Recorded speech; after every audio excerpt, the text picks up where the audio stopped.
Bonjour à tous, j'espère que vous allez bien. On se retrouve aujourd'hui sur Excel 2016 pour voir ensemble ce qu'est un graphique croisé dynamique et voir comment en créer un. Alors un graphique croisé dynamique déjà, qu'est-ce que c'est?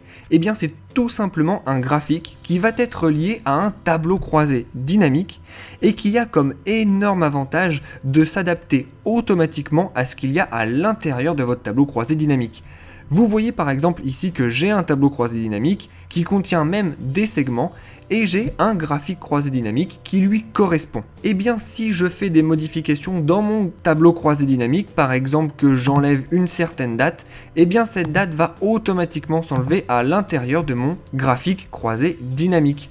De la même manière, si j'applique un segment, et bien vous voyez que ce segment est également appliqué à l'intérieur de mon graphique. Ce qui est extrêmement pratique avec ce genre de graphique, c'est que vous pouvez également partir de votre graphique pour faire vos modifications.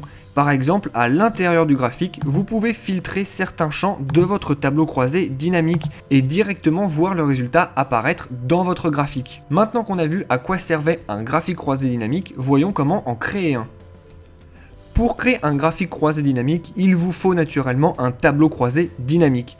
Lorsque vous êtes à l'intérieur de votre tableau croisé dynamique, eh bien allez tout simplement dans l'onglet Insertion de votre ruban, cliquez sur Graphique croisé dynamique.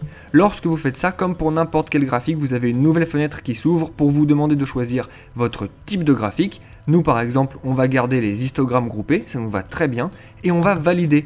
Lorsqu'on fait cela, eh bien vous voyez que notre graphique croisé dynamique est créé. Si vous avez un tableau qui n'est pas un tableau croisé dynamique et que vous voulez créer un graphique croisé dynamique, eh bien commencez tout simplement par sélectionner votre tableau et par le transformer en tableau croisé dynamique. Si vous ne savez pas très bien comment faire ça, eh bien sachez qu'une vidéo qui explique ceci en détail est disponible.